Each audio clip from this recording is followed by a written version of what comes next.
Bienvenidos a todos. Estamos en lo que es, ¿verdad? Por lo general le llamamos las conferencias de Relaciones Internacionales y Diplomacia, organizados por el Instituto Caribeño para el Estudio de la Política Internacional. Siempre menciono, ¿verdad?, que somos un instituto de investigación, ¿verdad?, que quiere desarrollar por lo menos desde Puerto Rico y el Caribe en general, ¿verdad? Como una comunidad epistémica, ¿no? Donde vayamos entonces estudiando, ¿verdad? Y analizando temas importantes desde las relaciones internacionales, el derecho internacional, la economía política, y de hecho hoy el tema, ¿verdad? Que está basado en un libro que el doctor Carlos Rivera Lugo publica en Claxo, y que está obviamente disponible para el que todo lo quiera descargar en línea. Pues sin duda nos trae un encuentro, ¿verdad?, entre el tema de la economía política, que es una crítica a la economía política y a una crítica en ese sentido, ¿verdad?, al derecho, ¿no? Y entonces también tenemos con nosotros una serie de estudiantes de la Universidad de Puerto Rico que toman el curso de Derecho Internacional, a la misma vez estudiando el curso de Economía Política Internacional, así que esos estudiantes también están invitados, también estudiantes de la maestría de Relaciones Internacionales y Diplomacia del Centro de Estudios Avanzados de Puerto Rico y el Caribe, que son dos instituciones académicas que obviamente apoyan nuestro trabajo y con quien tenemos una asociación suelta, como le digo yo, y obviamente también el Comité de Derecho Internacional del Colegio de Abogados y Abogadas de Puerto Rico. Así que ese, ¿verdad? Yo creo que es el panorama general. Simplemente voy a leer aquí el breve resumen del propósito de la conferencia, ¿verdad? Que está basado entonces en lo que dice el libro, ¿verdad? Dice: vivimos en unos tiempos en que el derecho atraviesa por una condición problemática caracterizada por su indeterminación extrema. El capital pretende hacerse directamente Estado y la economía política se convierte, ya sin tapujos, en el nuevo orden normativo. Al Estado de Derecho se sobrepone un Estado de hecho bajo el cual el criterio de legitimidad es la eficacia de los hechos de fuerza. Ese es el nuevo orden mundial basado en reglas que Estados Unidos y la Unión Europea buscan imponer en sustitución del derecho internacional contemporáneo y sus instituciones multilaterales. Ahora bien, junto a ese proceso de desordenación, se potencian las luchas de clases y pueblos por imprimirle otro sentido histórico más igualitario y comunizante opuesto a la dominación continuada de las potencias capitalistas occidentales. El libro de Carlos Rivera Lugo ofrece en ese sentido un marco teórico práctico para entender críticamente la crisis de reestructuración por la que atraviesa el presente, en el presente la forma jurídica.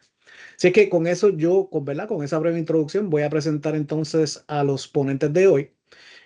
Primero, ¿verdad? El escritor del libro, que tiene una muy extensa biografía. Yo aquí traté de hacer una especie de resumen, así que si Carlos, me disculpa si se me queda algo fuera, pero en términos generales, ¿verdad? Para que sepamos su trayectoria.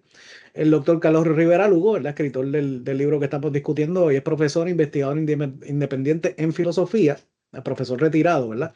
Y teoría del Estado y del Derecho, aunque sé que a veces da cursos también con Claxo, etcétera. Es doctor en Derecho, Filosofía y Teoría del Estado y del Derecho de la Universidad del País Vasco, España. Master of Law de la Universidad de Columbia en Nueva York, certificado de estudios de posgrado, Escuela Latinoamericana de Ciencia Política de la Facultad Latinoamericana de Ciencias Sociales o Flaxo, en Santiago, Chile, Juris Doctor y B.A. Magnum Cum Laude en Ciencia Política de la Universidad de Puerto Rico, recinto de Río Piedras. Fue decano fundador de la Facultad de Derecho de Eugenio María de Hostos en Mayagüez, Puerto Rico, una institución reconocida por sus estudios jurídicos críticos. Allí fue también catedrático de Filosofía y Teoría del Derecho. Fue también decano de la Facultad de Derecho de la Pontificia Universidad Católica de Puerto Rico y director de su Centro de Estudios Jurídicos Avanzados. Actualmente es integrante del Grupo de Trabajo Pensamiento Jurídico Crítico y Conflictos Sociopolíticos del Consejo Latinoamericano de las Ciencias Sociales o CLACSO, ¿verdad?, quienes han publicado el libro localizados en Buenos Aires, Argentina. Es también editor de su boletín Crítica Jurídica y Política en Nuestra América, publicada en Buenos Aires por Claxo. Es profesor del programa de Maestría en Derechos Humanos de la Universidad Autónoma de San Luis Potosí, en México. En 1998 recibió un reconocimiento como Educador del Año de parte del 10º Congreso Nacional de Educación y Pensamiento de la Universidad de Puerto Rico por sus contribuciones a la educación jurídica en el país. Entre sus numerosas publicaciones está su obra del 2004 titulada La Rebelión de Edipo y otras insurgencias jurídicas, por la cual recibió un reconocimiento especial de parte del Colegio de Abogados de Puerto Rico. Más recientemente publicó en el 2013, junto al reconocido jurista argentino-mexicano Oscar Correa Vázquez, la obra titulada El comunismo jurídico. Aparte de eso, entonces, pues voy primero a presentar también, o segundo, aquí al doctor César Peras Lizazoain, quien obviamente va a estar dando entonces, ¿verdad? Su reseña, su opinión sobre el libro que estamos presentando hoy. El doctor Pérez Lizazoain es catedrático auxiliar en el Departamento de Justicia Criminal y Ciencias Sociales de la Universidad de Puerto Rico, recinto de Carolina. Es doctor en Sociología del Derecho, egresado de la Universidad de Puerto Rico en Río Piedras, la Facultad de Derecho Eugenio María de Hostos en Mayagüez, del Instituto Internacional de Sociología Jurídica en el País Vasco y de la Universidad de Milán en Italia. Es cofundador de la revista Categoría 5 y fue miembro de su comité editorial. Ha colaborado con Claridad, Rebelión, Diálogo, 80 grados, entre otros. Es autor del libro Rebelión, No Derecho y Poder Estudiantil, la huelga de 2010 en la Universidad de Puerto Rico. Es miembro del grupo de trabajo Claxo, Pensamiento Jurídico Crítico y Conflicto Sociopolítico. Si es que con eso quiero darle la bienvenida a ambos ponentes de hoy. Comenzamos entonces con el doctor César Pérez Lizazoain. Bienvenido, César. Gracias, profesor, y saludos a todos y todas, saludos a Carlos, allá al otro lado de la isla también, y a los estudiantes y demás personas que estén conectadas. Gracias por la invitación. Bueno, nada, yo lo que tengo es una reseña del libro, así que voy a proceder a eso. Lo he dividido en 4 subtemas o 4 partes. Así que voy allá. Se trata de este libro, Crítica a la economía política del derecho. Decía profesor Martínez que el doctor Rivera Lugo tiene una extensa biografía y que es muy difícil sintetizarla. En alguna ocasión, o incluso en su primer libro publicado, La Rebelión de Edipo, y quizás en alguna conversación que hemos tenido en todos estos años, Carlos confiesa en ese libro que se siente en ocasiones que ha tenido varias vidas, por algo será, ¿verdad? En una sola. Y es ciertamente, tiene una extensa hoja, no solamente como profesor, como académico, como intelectual, pero también una extensa hoja como militante, ¿no? Y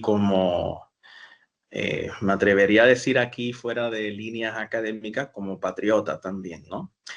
Bueno, la crítica a la economía política del derecho, hablando de las varias vidas del autor, esto condensa desde mi óptica, digamos, la última fase, ¿verdad? Y actual fase en la que se encuentra el trabajo intelectual y político de Carlos, que comprende desde mi perspectiva quizá este primer cuarto de siglo, ¿no? Desde el comienzo del siglo XXI hasta el 2025, que ha estado marcado y así se refleja en su trabajo y en la evolución de su trabajo. Ha estado marcado por un conjunto de experiencias tanto en Puerto Rico, Estados Unidos, pero muy sobre todo desde las experiencias que se han ido generando en nuestra América, ¿no? En la América Latina. Así que el conjunto de esas experiencias, unido también a la experiencia compleja, muy compleja que vivimos en la Facultad de Derecho Eugenio María de Hostos, me parece que el autor, Carlos, lo ha ido condensando, sintetizando, si se puede utilizar esa palabra, en sus últimos trabajos, particularmente en este libro que desde mi perspectiva representa su propuesta teórica y política más refinada hasta el momento, ¿no? La crítica, primera parte, la crítica de Carlos Rivera Lugo a la forma jurídica o al derecho burgués. El principio básico de la crítica a la economía política del derecho es el siguiente: el derecho no opera de manera autónoma, como planteó la interpretación hegemónica del derecho a mediados del siglo pasado, desde el positivismo jurídico, o incluso otras escuelas sociológicas como la de Niklas Luhmann, que planteaba que el derecho es un sistema autopoético, es decir, cerrado, que se reproduce a través de sus propios elementos. El autor, Carlos, parte precisamente de una crítica, es el inicio de esta crítica, de precisamente retar esa visión hegemónica, esa interpretación hegemónica que subsiste, ¿no? Que existe todavía acerca del derecho, aunque hay que decir que se encuentra en crisis, ¿no? Esa interpretación hegemónica. Así que el derecho, y este es el principio básico, no opera de manera autónoma, sino que está profundamente determinado por la economía política y las relaciones de poder. Marx lo expresa de forma contundente, ¿verdad? Cuando sugiere que el derecho no es más que el reconocimiento oficial de los hechos, no de cualquier tipo de hecho social, sino de hechos de fuerza. La idea de su autonomía es una construcción ideológica que oculta su subordinación a los intereses del capital o de la clase capitalista, ¿no? Carlos Rivera Lugo profundiza esta crítica marxista del derecho, señalándolo como un mecanismo de sujeción dentro del propio capitalismo.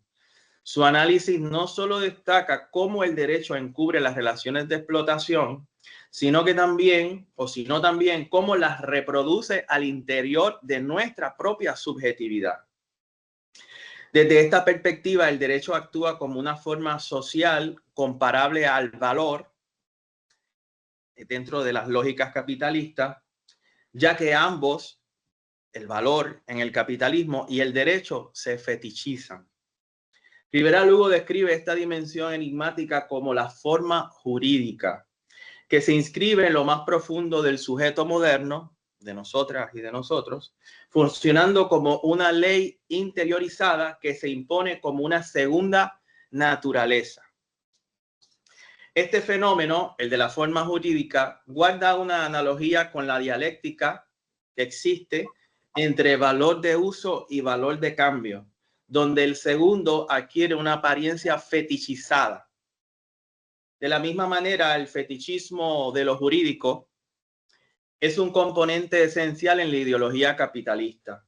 Al presentar las relaciones de dominación, de opresión o de explotación como neutrales, naturales o incluso universales, ¿no? Contribuyendo así a su naturalización y reproducción.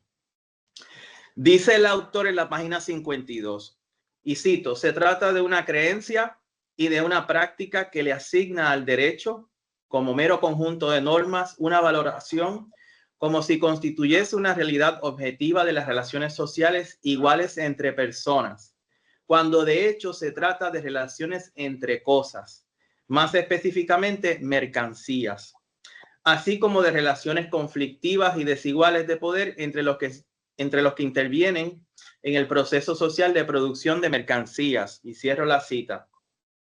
El derecho, al igual que el valor en la economía capitalista, se fetichiza.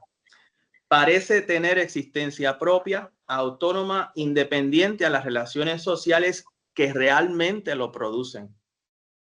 Así, el derecho es una forma de dominación que se naturaliza y se interioriza en la subjetividad de los individuos. En ese sentido, Rivera Lugo retoma la tradición marxista de crítica del derecho, en particular el análisis de Evgeny Pachukanis, jurista de origen soviético, quien sostiene que el derecho está intrínsecamente ligado a la forma mercancía. Desde esta perspectiva, el derecho no es un sistema autónomo de normas, sino una estructura funcional al proceso de producción e intercambio de mercancías. La forma social en la que el derecho se reproduce a través de nuestras propias relaciones sociales cuando estamos insertos en la dinámica económica de la producción e intercambio de mercancías. Dice Rivera Lugo en la página 53, la forma del derecho se encuentra íntimamente relacionada a la forma mercancía y al proceso de intercambio de esta. Hasta la subjetividad jurídica existe para apuntalar el proceso de producción e intercambio. Cierro la cita. Bajo esta lógica, el derecho opera como un mecanismo fundamental para la reproducción del capital, al garantizar la estabilidad de las relaciones de explotación en el seno del sistema económico. La dominación de clase no solo se impone mediante la fuerza, sino que se juridifica, siguiendo este principio metodológico, el hecho de fuerza crea derecho. Es decir, se valida y legitima dentro de un marco normativo que presenta la explotación como un hecho natural e incuestionable.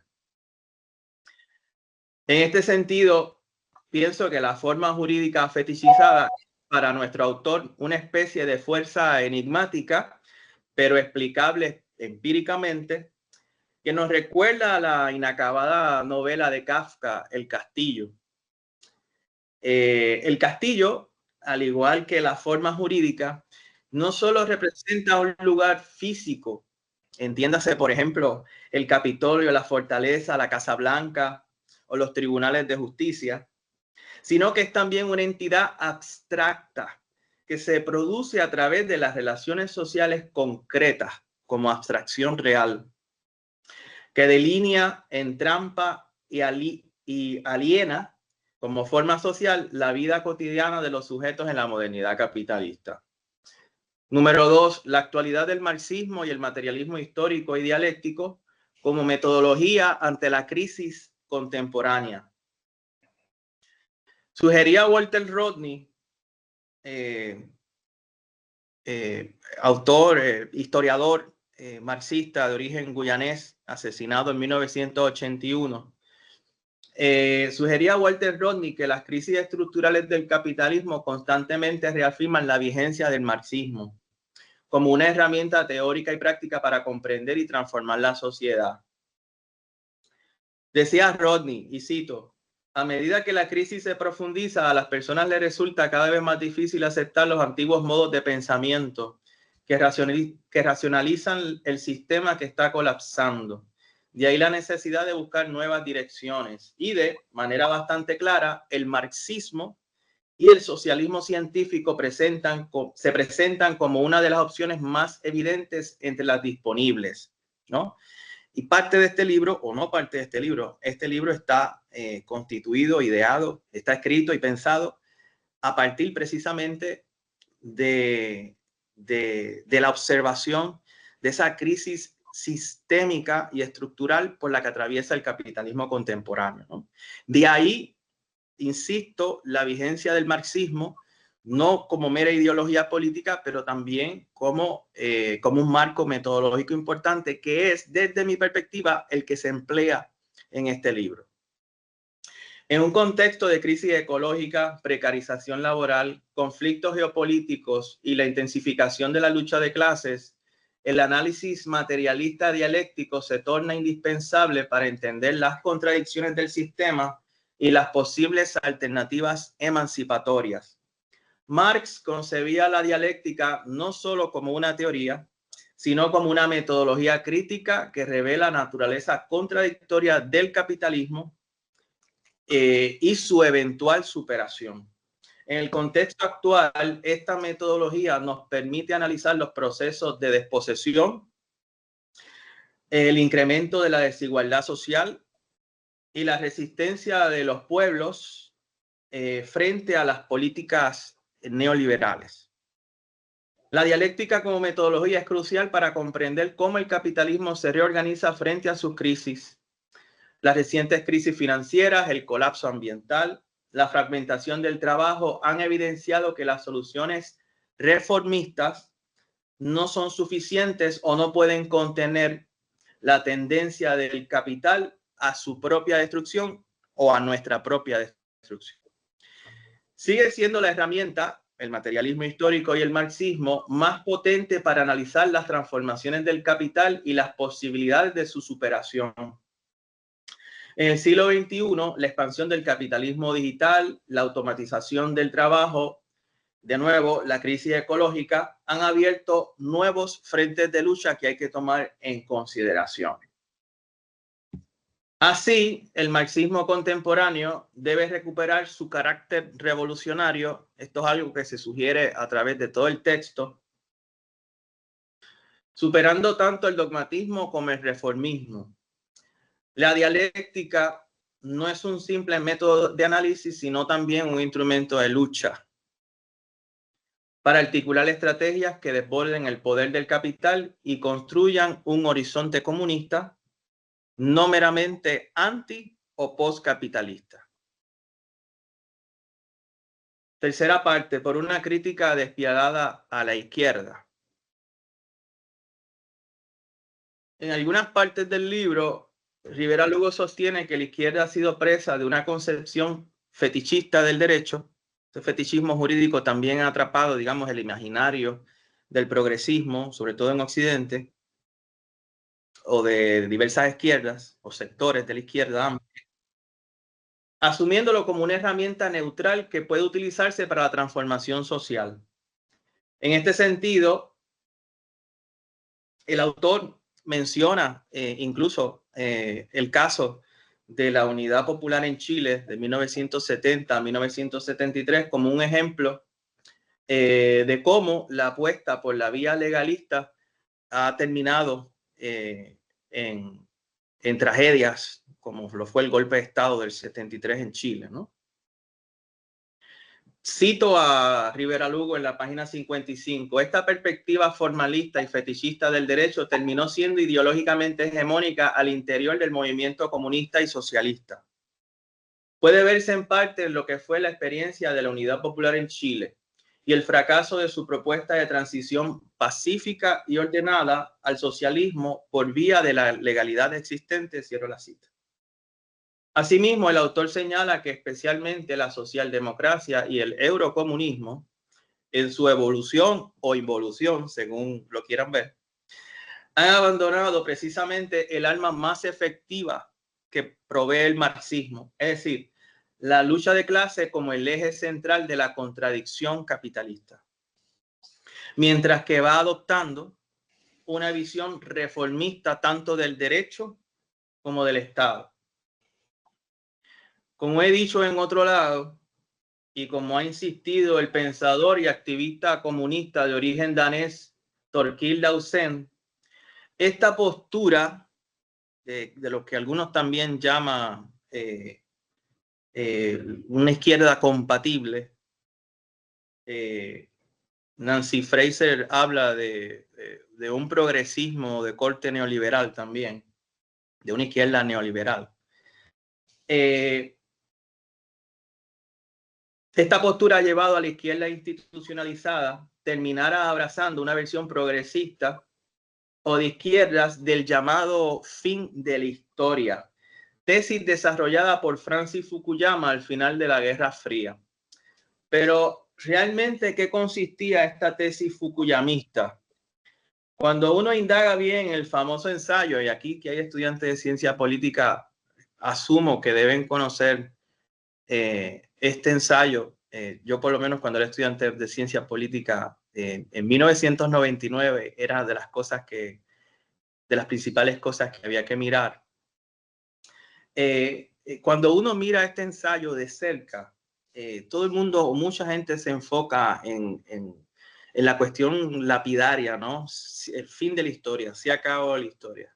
Cuando uno se adentra en el ensayo, en realidad Fukuyama lo que intenta es construir un tratado en contra del materialismo histórico y el materialismo dialéctico. Incluso es un tratado en contra de cualquier tipo de materialismo, de mirada materialista. Lo que intenta es desprestigiar el materialismo histórico y dialéctico, el marxismo como herramienta metodológica, para desprestigiarlo, ¿no? Y si uno mira de cerca, de eso trata en realidad el ensayo.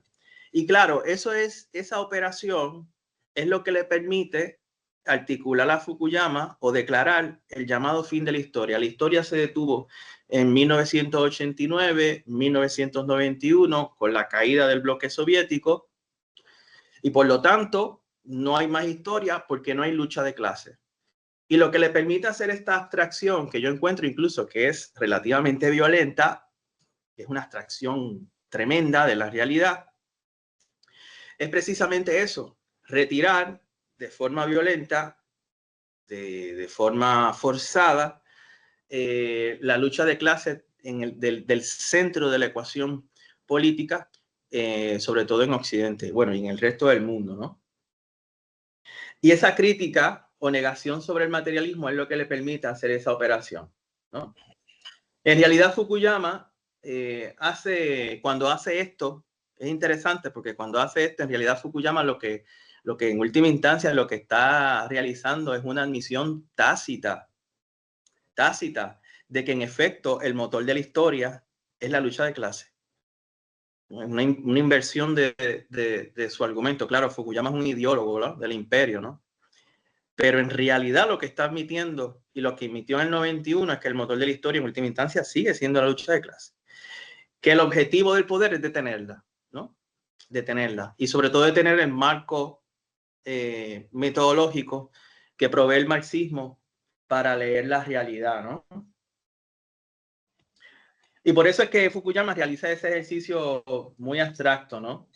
De obviar lo obvio, de que el motor de la historia continuaba operando a pesar de la caída del mundo soviético.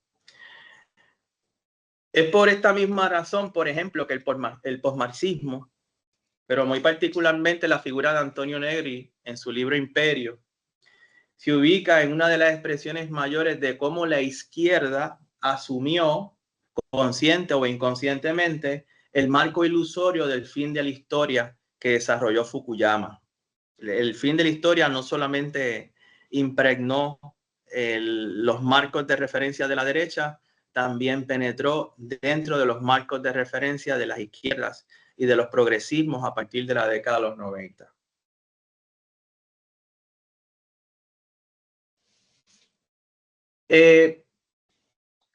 Aquí con Negri se asume una de las expresiones mayores de cómo esa izquierda asumió ese marco ilusorio del fin de la historia. Negri abandona la dialéctica conscientemente, ¿no? En este libro abandona el marco dialéctico y comienza a abrazar otro marco de referencia, otro marco filosófico, rechazando el materialismo dialéctico, el materialismo histórico, y abrazando a su vez el paradigma de la biopolítica de Michel Foucault, el paradigma postmoderno de la crisis de los metarrelatos, y también abrazando esta noción o este concepto sobre el vitalismo, donde no existe la dialéctica o fisuras, ¿no? Que desarrollara filósofos franceses como Deleuze o como Félix Guattari. No traigo aquí a Negri de manera casual, porque cuando aquí hay alguien que quiere entrar, ok, porque cuando Carlos y yo nos conocimos, yo como estudiante, Carlos como profesor, en el 2005, yo estaba inmerso completamente en el mundo del imperio de Tony Negri. Y Carlos, en uno de sus cursos en la Escuela de Derecho Eugenio María de Hostos, utilizaba el texto, el libro Imperio, como un libro de texto, sobre todo en la clase de profesión jurídica. Claro, ya yo había llegado a la Facultad de Derecho leyendo el libro, pero no entendía absolutamente nada sobre el libro, y me encuentro con Carlos, que lo había incluido como libro de texto, ¿verdad? Que es interesante, y lo traigo porque quiero remarcar, ¿verdad? Esta visión holística que distingue el pensamiento de Carlos Rivera Lugo, que a pesar de ser un marxista y un militante comunista declarado y confeso, ha sido capaz también de incorporar otras visiones de mundo. Claro, en ese momento quizás lo que nos unía un poco en común era que estábamos buscando muchas respuestas, ¿verdad? A un marco ideológico que efectivamente había caído en crisis y que durante toda la década de los 90 había caído en desgracia, ¿no? Había sido desprestigiado, activamente desprestigiado, ¿no? Pero como reseña el otro filósofo italiano, Gianni Battimo, en un libro que se llama Ecce Homo, que yo sé que es un libro que Carlos atesora.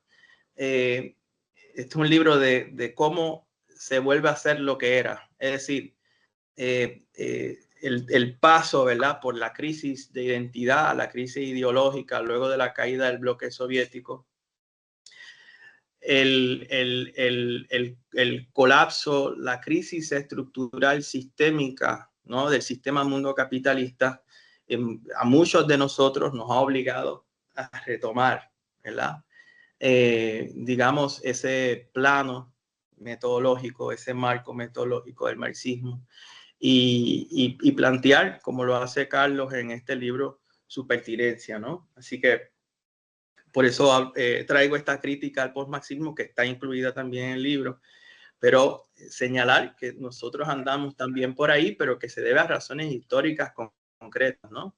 Y que las circunstancias actuales nos han obligado a avanzar, ¿no? A avanzar. En el libro, Rivera Lugo insiste que la historia realmente nunca se detuvo. Y en realidad nunca se detuvo. Particularmente la lucha de clase de la burguesía fue muy feroz. Con todas las reformas neoliberales en la década de los 90, Puerto Rico no estuvo ajeno a eso, ¿verdad? Y que hoy día es indispensable que la izquierda amplia reconozca que actualmente la rueda de la historia se está moviendo aceleradamente en lo que el autor ha bautizado como un proceso de reestructuración geoestratégica. Y aquí sí entra el asunto de las relaciones internacionales, ¿no? Rivera Lugo extiende su crítica al progresismo latinoamericano también, del siglo XXI, argumentando que, aunque estos gobiernos progresistas que se propagaron por toda la región a partir de 1998, la victoria de Hugo Chávez en Venezuela, luego Lula en Brasil, Bolivia, Ecuador, Paraguay, Argentina, entre otros. A pesar, y aunque estos gobiernos intentaron romper con el orden neoliberal, lo hicieron sin cuestionar, aquí tengo que sacar a Venezuela, lo hicieron sin cuestionar la estructura capitalista ni la forma jurídica en la que se sustentan sus relaciones de poder. Dice Rivera Lugo en la página 55, el llamado progresismo latinoamericano, que entró en escena en nuestra América en la primera década del siglo XXI, tampoco se libró del fetichismo jurídico al haberse caracterizado esencialmente por una apuesta a la vía de la refundación constitucional para romper con el orden neoliberal, aunque sin romper con el orden del sistema mundo capitalista y sus formas de lo político y lo jurídico. Cierro la cita.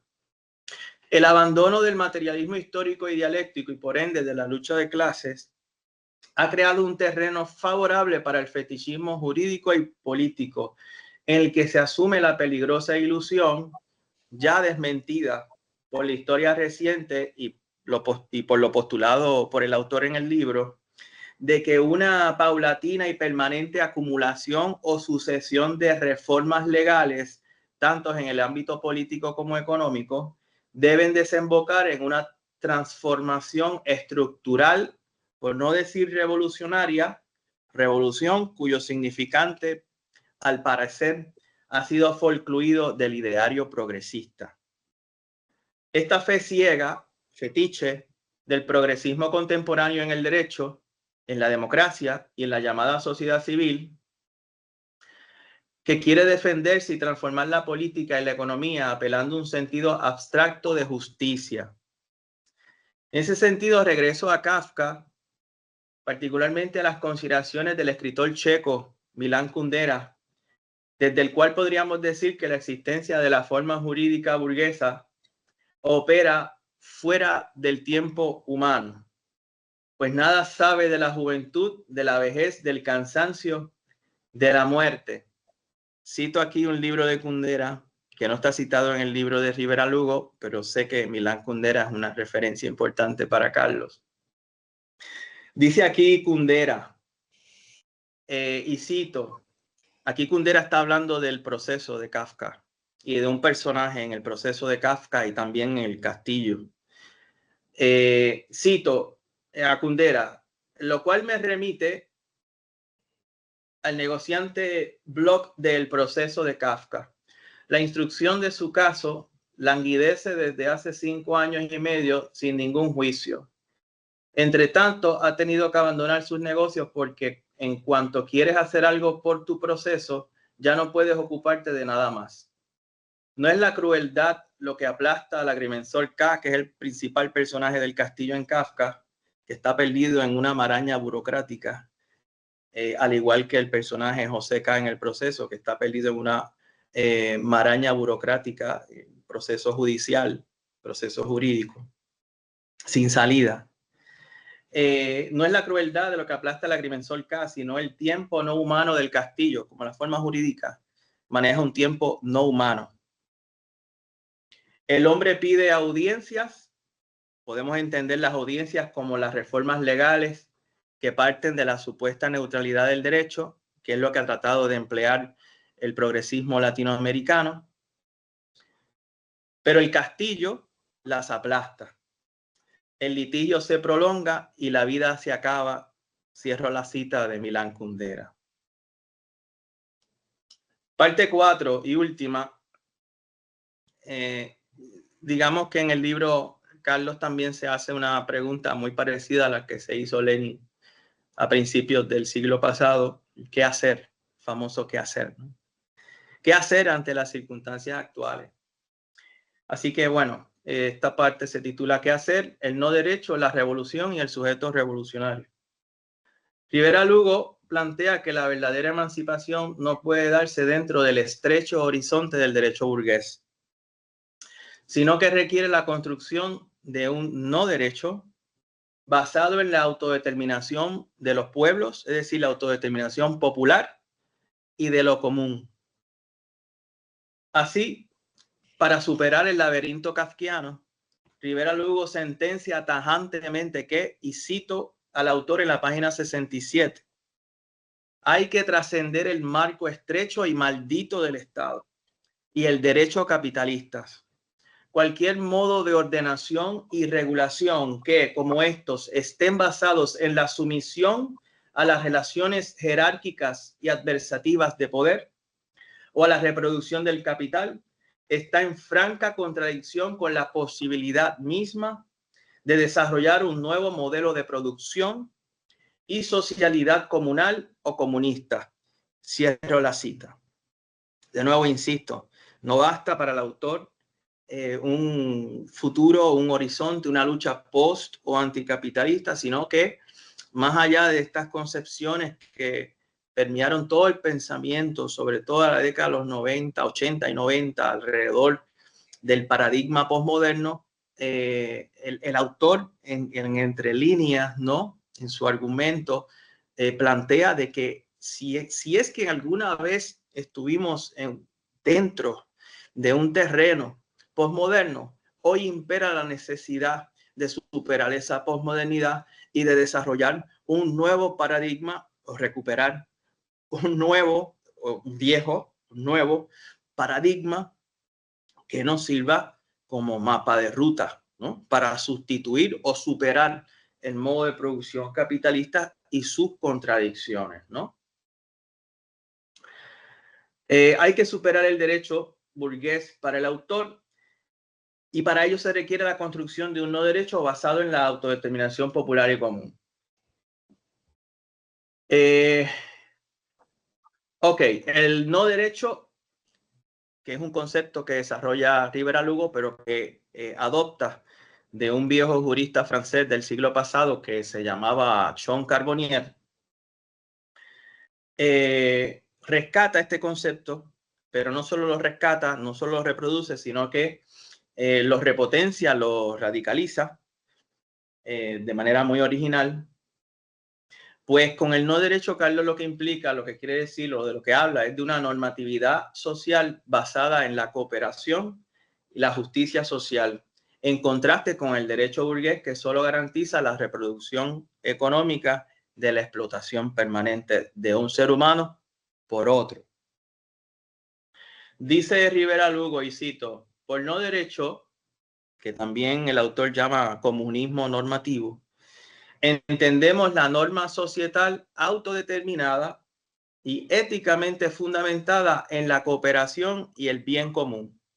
Se trata del orden normativo vivido más allá de la forma jurídica burguesa, es decir, más allá de la mercancía, más allá del consumo, más allá de los patrones de expropiación y explotación capitalista, ¿no? En donde está montado materialmente el derecho moderno. Se trata del orden normativo vivido más allá de la forma jurídica burguesa, ya que no toda normatividad se reduce a un derecho centrado fundamentalmente en la estructuración y reproducción de las relaciones sociales capitalistas. Este argumento es bien importante dentro de lo que ha ido desarrollando Carlos en los últimos años, puesto que hay una distinción bien importante entre lo que es el derecho, es decir, entre lo que el autor considera que es lo jurídico y lo que es una creciente productividad o producción socionormativa, ¿no? Que compite, que entra en relación, en muchas ocasiones, en relación dialéctica o antagonista con la pretensión del Estado en monopolizar las dinámicas de regulación social a través del derecho. Bien, para el autor, para Carlos, la dinámica social, como está diseñada o como se va desarrollando hoy día dentro de las fisuras mismas y contradicciones y crisis sistémicas del propio capitalismo, van dando señales, ¿no? Se va observando cómo hay otros focos sociales en donde también se va produciendo, digamos, otros sistemas normativos, donde también se va generando y se va produciendo otra normatividad que es social y que no es propiamente jurídica, que tiene otra forma, porque responde a otros paradigmas y responde a otras lógicas de convivencia o convivencialidad, ¿no? Este proceso o estos procesos forman parte fundamental de un tipo de constitucionalismo societal o comunal, lo que implica una progresiva autonomía de los procesos sociales constitutivos más allá del Estado burgués de derecho. Para el autor, esta autonomía radical, inspirado en parte por la experiencia zapatista, pero también incluso menciona la experiencia de las comunas en Venezuela, que es una determinante y muy importante experiencia en nuestra América, se materializa en la creación de espacios colectivos y diversos para la producción, la toma de decisiones y la vida en comunidad, desafiando las estructuras dominantes del Estado capitalista y de la democracia liberal. Esto genera una nueva dimensión expandida de normatividad constitutiva e incluso constituyente, arraigada en lo local y lo particular, con el potencial de proyectarse al conjunto de la sociedad y servir como referente clave en la búsqueda de modelos alternativos de organización, regulación, subjetivación y administración de la justicia. A mí este argumento me recuerda mucho a esa noción que desarrollara en algún momento dado Boaventura de Sousa Santos en relación a lo que Santos llamaba una sociología de las emergencias, ¿no?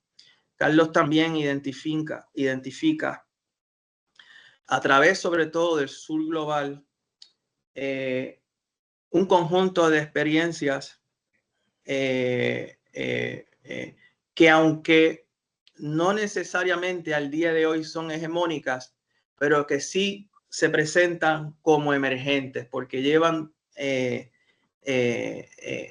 su contenido, en su experiencia, a partir de su experiencia han generado y siguen generando otros modos de vida y otras formas también de pensar la justicia y la regulación social.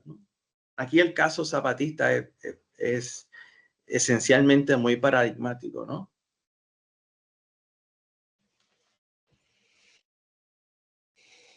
Ciertamente este proyecto de transformación radical, es decir, de recuperar la idea fuerza de la revolución, implica necesariamente adentrarse crítica y teóricamente en el mundo de la subjetividad, el de la psiquis, un plano que a mi modo de ver, de manera injusta, la izquierda marxista ha sido criticada constantemente, ¿no? Por supuestamente no tratar la dimensión subjetiva, por no tratar la dimensión de la subjetividad del ser humano, etcétera. A mí me parece que es una crítica relativamente injusta. De todas maneras, gran parte de este libro, Carlos se dedica precisamente a desarrollar su propia teoría sobre la subjetividad, tanto la subjetividad que resulta de los sistemas y los aparatos de dominación en contexto capitalista, como de la subjetividad que plantea, que ha planteado, que plantea y debe plantear una ruptura con los aparatos de dominación capitalistas, ¿no? De esa subjetividad revolucionaria, ¿no? Así que el libro desarrolla su propia tesis y su propia idea. De ahí que hay una relación bien interesante que el autor desarrolla a partir de la teoría de Jacques Lacan y a partir del psicoanálisis, que a mí particularmente me parece la más de interesante, y no solo interesante, muy original, ¿no? Y que insto a que vayan al libro a mirarlo, ¿no? Por lo tanto, para el autor, la lucha por la libertad, por la emancipación, no solo es económica o política, sino también subjetiva. Sin un sujeto revolucionario, insiste Rivera Lugo, no hay revolución.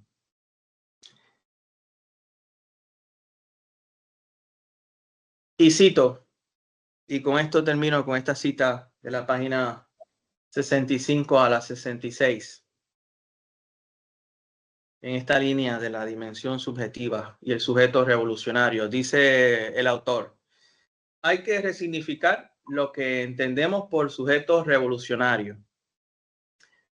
Se trata no de un sujeto universal y singular, sino más bien de una constelación de sujetos que, en virtud de la posición que ocupan en la sociedad o la función que realizan, experimentan un proceso de destitución subjetiva, es decir, de toma de conciencia de la necesidad vital de romper con la explotación y opresión que viven y hacer la revolución.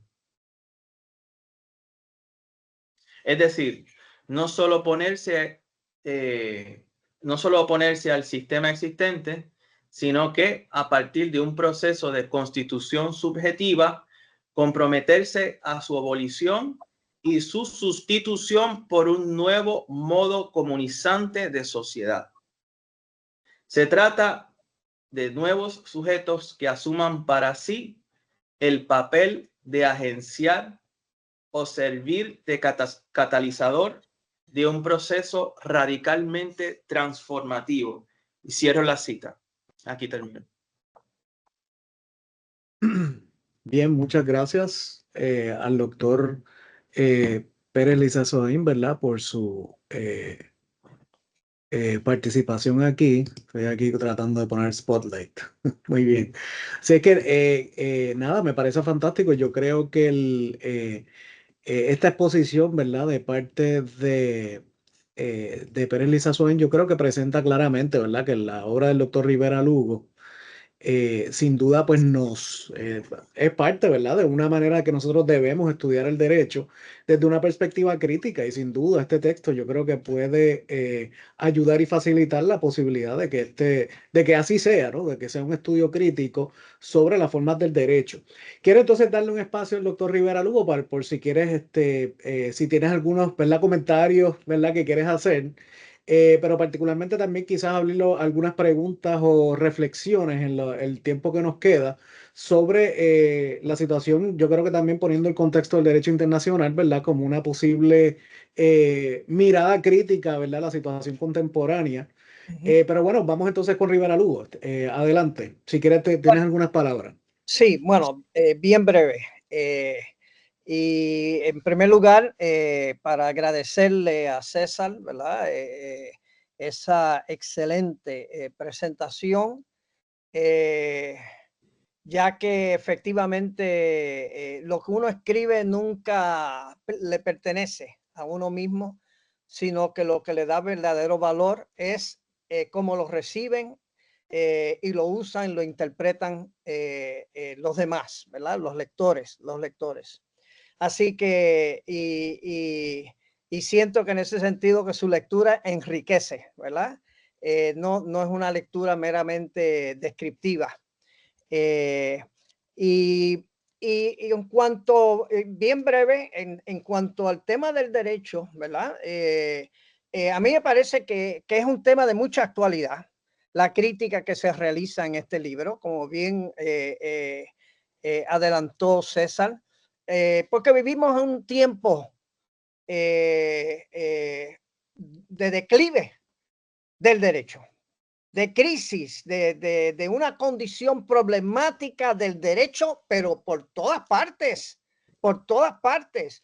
El derecho internacional se describe como que está muerto, que se está tratando de sustituir por un orden mundial de reglas que nadie sabe qué son, pero sí, son lo que Marx dice que siempre han sido, ¿verdad? El derecho, reconocimiento de un hecho, en este caso, los hechos de fuerza, ¿ves? Y donde los hechos de fuerza se convierten en las nuevas fuentes primarias de lo legítimo, la eficacia de los hechos de fuerza, y lo estamos viendo con la guerra de Israel y el genocidio en Gaza. Lo estamos viendo con las violaciones a las leyes en Estados Unidos, tanto por los demócratas, que por ejemplo le siguieron vendiendo armas a Israel a pesar de que las leyes prohibían la venta de armas a países que están incurriendo en actos genocidas, ¿verdad? Y los republicanos, que también, junto con los demócratas, tienen bajo asedio las universidades y la libertad de expresión, la libertad de asociación. Vamos, en ese sentido, el nuevo paradigma realmente del derecho ya se nos dictó a partir de lo que fue el campo de concentración de Guantánamo a partir del 2001. Ahí encontramos la raíz de la nueva concepción del derecho, que es ningún derecho excepto aquel que yo, el que tengo el poder, estoy dispuesto a reconocer unilateralmente y sobre lo cual los demás no tienen más nada que decir. ¿Ves? Es una indeterminación absoluta. Y yo sé que y en ese sentido eso es un reflejo de una batalla que se está dando en torno no solo a la forma del derecho, a la forma del derecho como una expresión de la forma mercancía, porque en el fondo la guerra más importante que se está librando en estos momentos y que es la fuente de todos estos hechos de fuerza es la guerra económica. Es decir, Estados Unidos, que se siente desplazado o que está siendo desplazado como principal potencia que hasta ese momento gobernaba de forma unipolar, ¿verdad?, sobre el resto de la humanidad, y el nuevo mundo multipolar que surge y por lo tanto con nuevas concepciones de lo que es lo justo, de lo que deben ser los intercambios, de las condiciones de intercambio de la mercancía, de las relaciones sociales que deben ser parte de esos intercambios de mercancía a nivel mundial. Eso es lo que se está librando en estos momentos. ¿De qué tratan los llamados aranceles? Sino una guerra en torno a la forma mercancía, ¿verdad? Estados Unidos tratando de defender el control que hasta ahora han tenido desde el capital, ¿verdad? Y el capital hegemónico en estos momentos, y entonces el resto del mundo, especialmente desde el sur global, que está tratando de que se redefina cómo concebimos las relaciones mercantiles y más allá de eso, y darnos cuenta de que hay vida necesariamente, tiene que haber vida, pero más allá de ese derecho que ya ha caído en esa crisis, ¿verdad? Que ya no sabemos realmente qué representa, y eso es el no derecho. El no derecho en última instancia es darnos cuenta que lo justo no depende necesariamente del derecho. Eso me lo enseñaron desde el primer año en la Escuela de Derecho de la UPR, cuando yo me atreví a cuestionar que los resultados de un caso eran injustos, y el profesor me dijo: si es justicia lo que usted busca, camine un poco hacia la avenida Ponce de León, que ahí está el seminario evangélico, que ahí se trata de la justicia.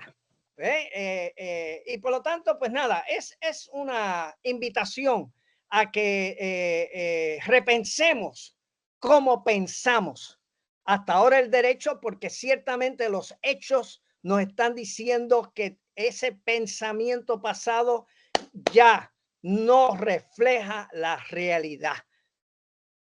Y pues eso es todo, y me encantaría pues nada escuchar las preguntas, ¿verdad?, que tienen los estudiantes.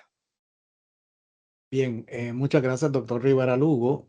¿Verdad? Sin duda, uno de las, estamos viendo una crisis, ¿verdad?, global con relación específicamente a esta especie de retirada, llamémoslo así, de Estados Unidos de diferentes organizaciones internacionales, lo que eso puede implicar, los debates sobre esa decadencia hegemónica, una crisis también civilizatoria mayor con los problemas, ¿verdad?, que Pérez de Acceso los comentó, ¿verdad?, la automatización, la crisis ecológica y todo esto, y pues es sin duda, ¿verdad?, la crisis entonces debería, ¿verdad?, habilitar la posibilidad de la utilización de ciertos marcos críticos, llamémoslo así, para poder entenderlas y de alguna manera también sobrepasarlas, ¿no? Ese es el propósito de la filosofía, ¿verdad? Como decía Marx, Claro. en ese sentido, ¿no?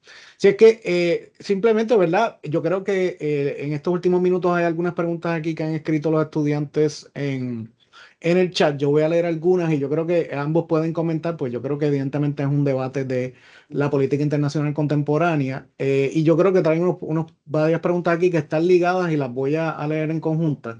La primera dice: ¿cómo se inserta el materialismo marxista y la lucha de clases en conflictos contemporáneos que se basan evidentemente en una evolución de una guerra cultural y populista, ¿verdad? Yo creo que hay un punto interesante con relación a estas nuevas derechas y esos debates, ¿no? Para saber lo que ambos piensan, ¿no?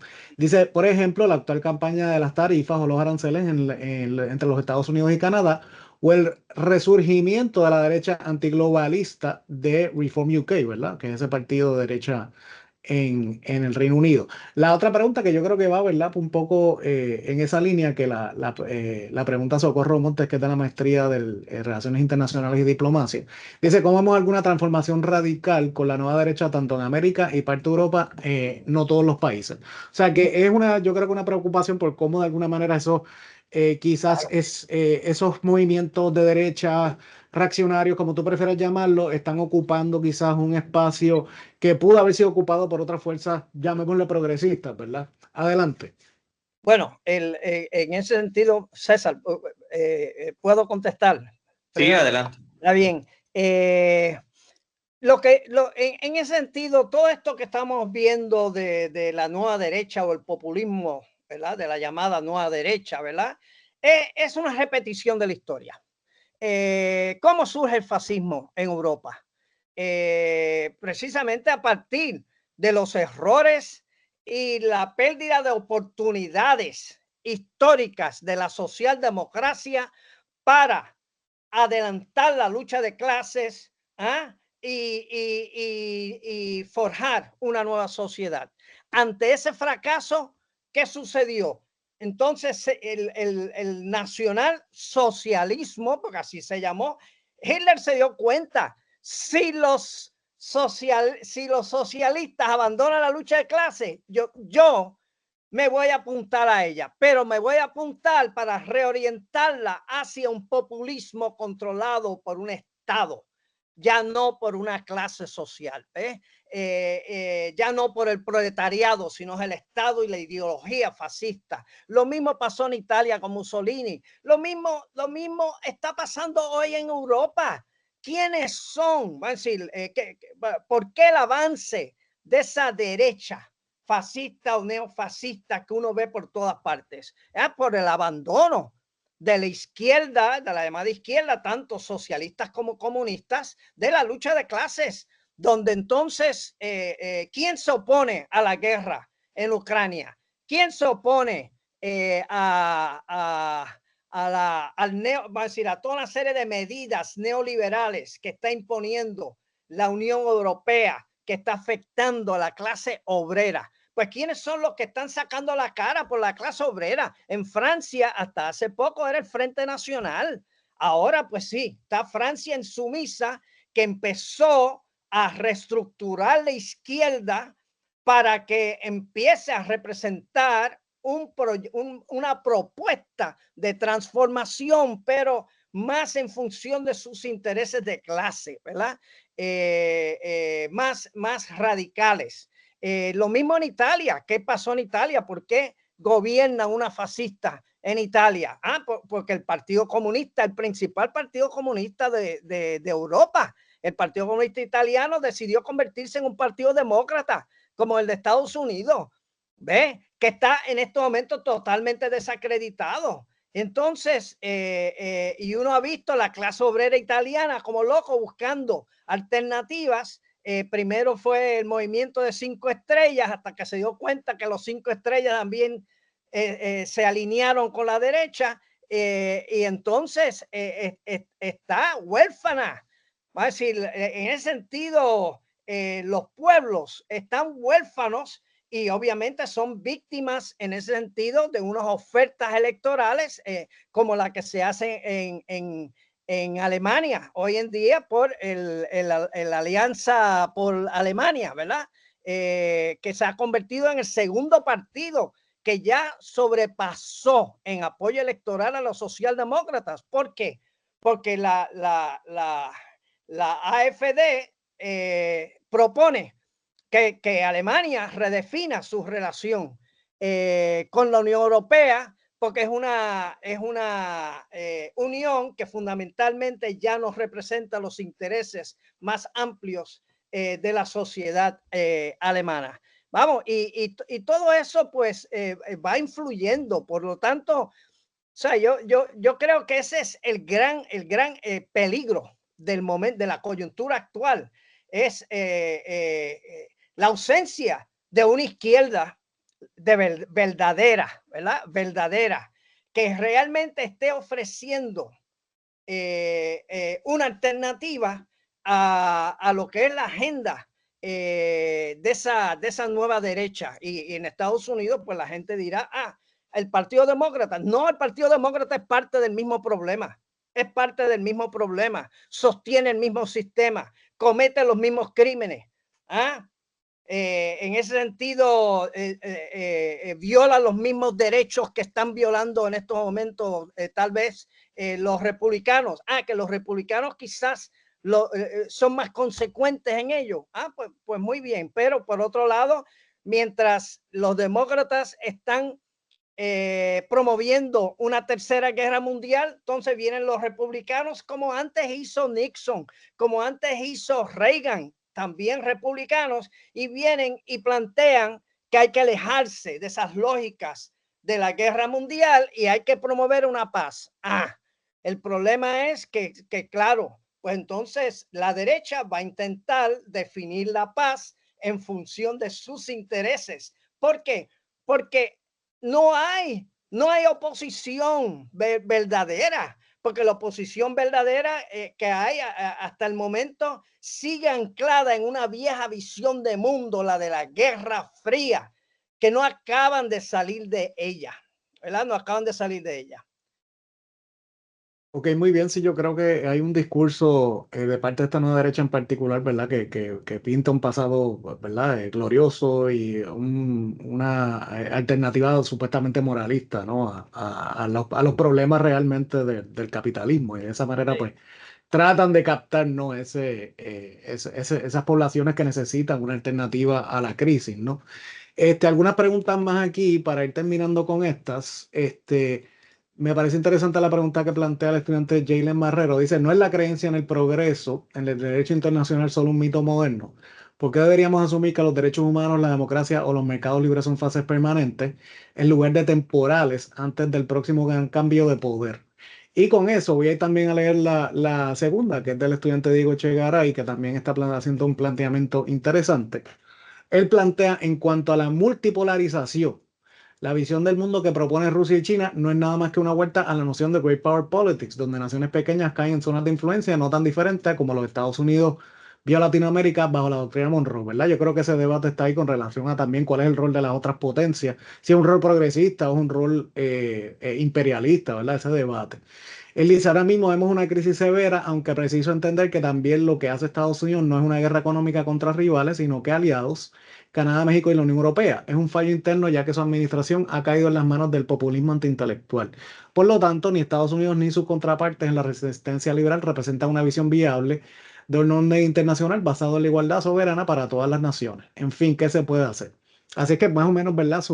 La visión de ambos con relación a estos temas. César, dale.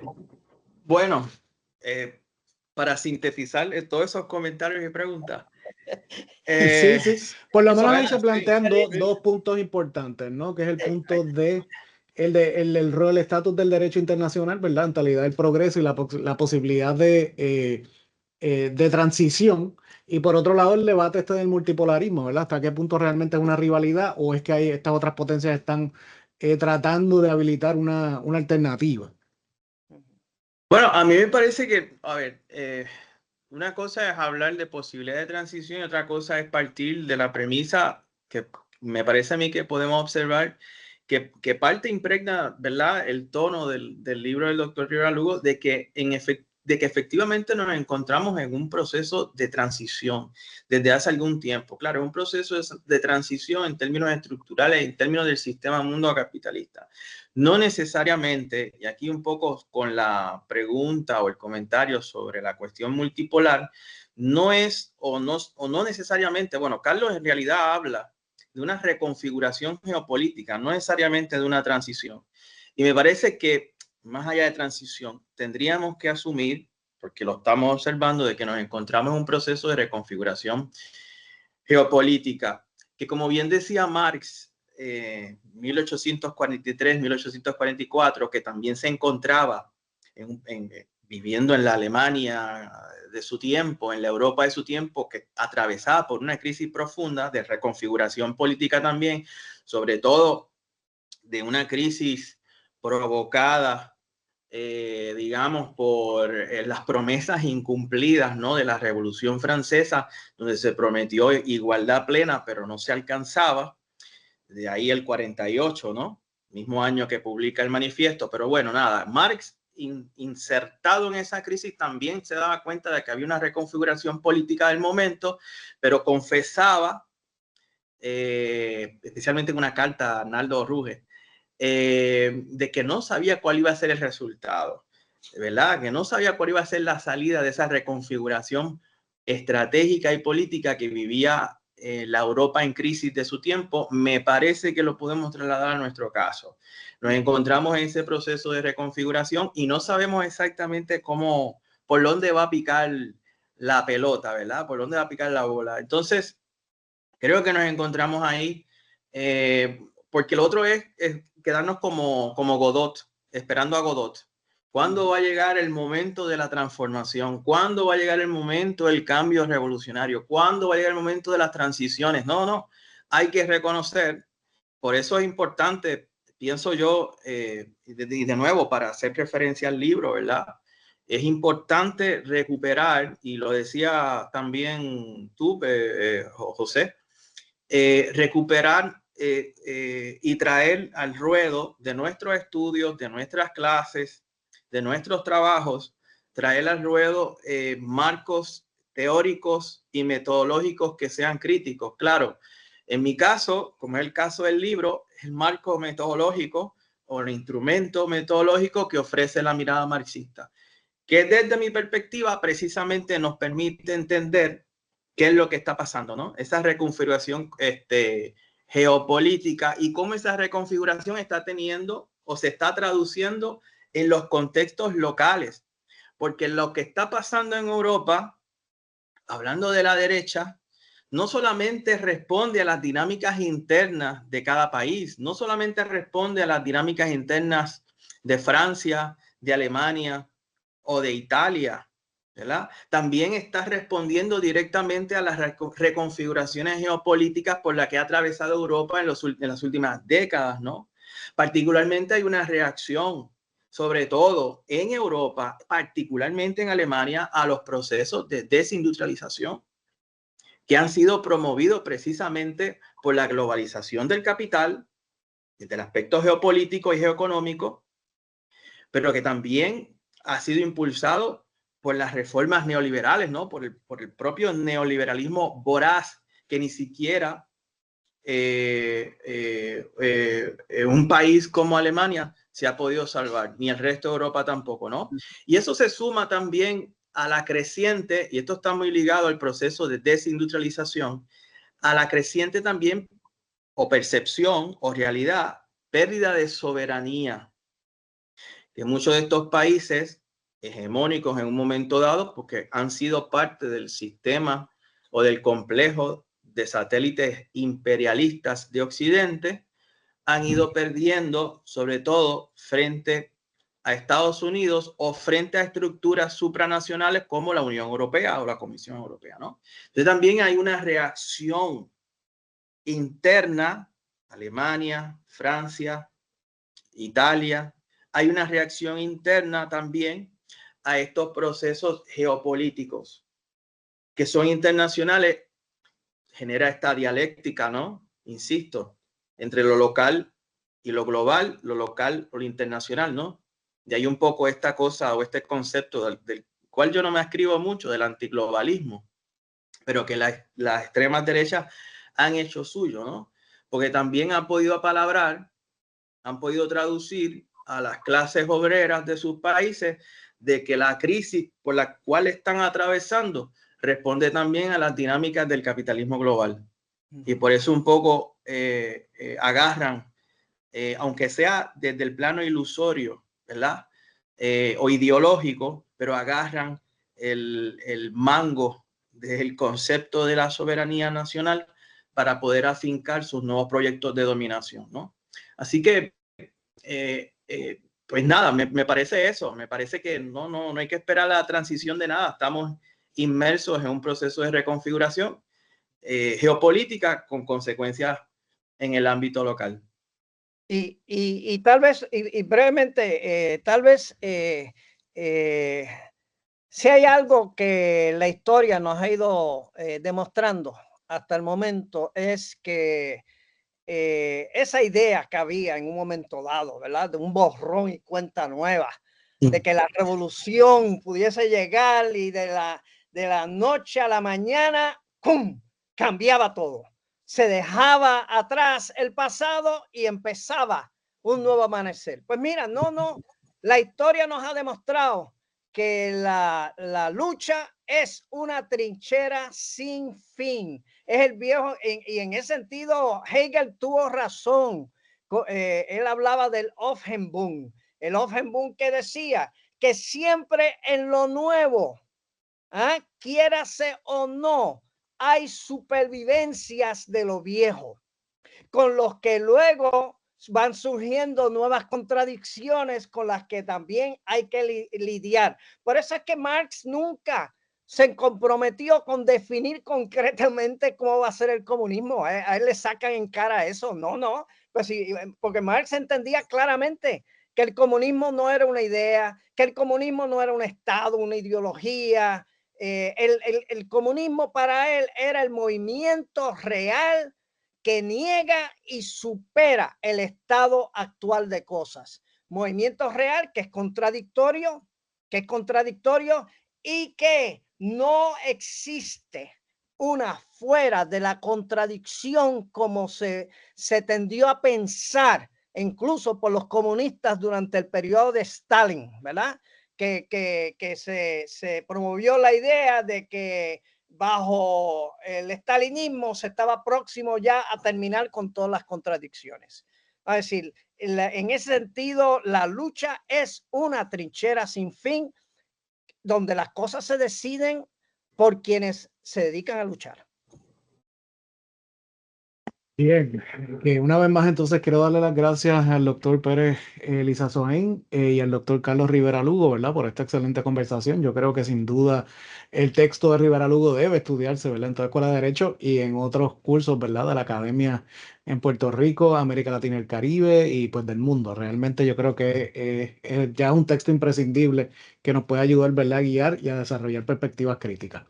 Bueno, compañeros, pues nada, gracias a ustedes, gracias entonces a los Gracias, estudiantes que José, se a ti. mantuvieron hasta Gracias, ahora. José, y a Hay los otras cosas que estudiantes. estamos pendientes y otras conferencias que también les dejaré saber pronto cuando estén Claro. corriendo, pero les agradezco mucho por su tiempo y por esta interesante conversación. Bien, bueno, con eso los voy dejando. Que pasen todos buenas tardes.